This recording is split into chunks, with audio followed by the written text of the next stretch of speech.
I always admired that about you. Andy Puster, thank you very, very much, my friend. That doesn't mean I respect the fact that you've stayed thin running this fast food empire. It's not easy. It's not easy. No, I agree. Meanwhile, food guys are not the only ones with White House indigestion. The head of the Chamber of Commerce was darn near puking over all of this new government poking. Take a look. We currently have a government that has shifted into regulatory overdrive. The administration knows that time is running out, and there is every incentive and temptation to ram new rules through the pipeline, and never mind the process, the research, the cost, or the benefits. Some 4,000 new rules are being issued every year. All right, so let me translate that in ways that maybe more can understand. Mr. President, holy cow, that's as fiery as that guy gets. To the Fox Biz All-Stars, Veronica Dagger and Scott Martin, Tracy Baines. Tracy, what do you say the administration's regulation push here? Because now it's hitting businesses large and small, and they don't seem to mind. That is the White House. It is deja vu all over again. Sarbanes-Oxley, Dodd-Frank. We don't talk enough about Common Core and all that, what they're trying to do to the educational system in this country. People should wake up. And it amazes me, Neil, that businesses have basically alienated the administration, large and small.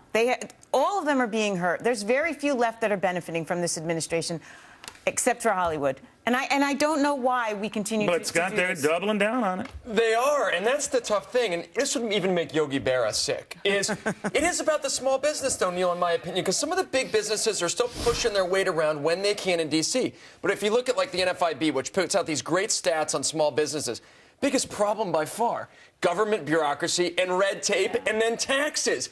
Poor sales are way down on the list previous to other years when that was the big problem. So government is the issue. They're telling you that. You know, I always think, regardless of what your side is on this politically, you got to look at it, Veronica, and say maybe the problem is with the underlying economy and not interfering with the few folks who are at least creating the jobs. If you provided a good economic environment, we wouldn't have to dither over who's working full-time, part-time, or any time. That's right. You're right. All this extra regulation isn't helping the people who need to create jobs, who want to hire, whether it's full-time or part-time, having those layers of regulation, extra tax codes, all this confusion in this environment. Each regulation comes with like a notebook size. Right. And so that it stops people from hiring because they don't know, they don't have clarity of what's happening in the world. And they drop them at like the most Thanksgiving holiday, maybe? Right. 3,400 new ones right before you stuff your face. Like, who does that? Those regulations, Neil, by the way, cost businesses so much money. Yes. The smaller you are... And, you know, ignorance is never defense. And it's never bliss. It is never bliss. And if you're a business, can you imagine hiring people to go through those books of regulations and your accountants? And if it's going to change, you don't want to hire either. My bad.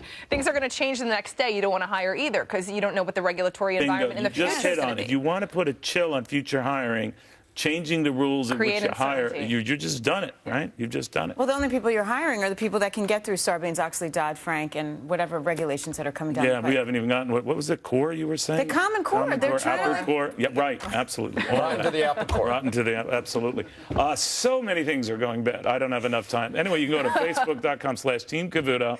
Tell me if you think these regulations are hurting more than helping people. Remember, though, anytime you're on Facebook, friend me, because I'm vulnerable.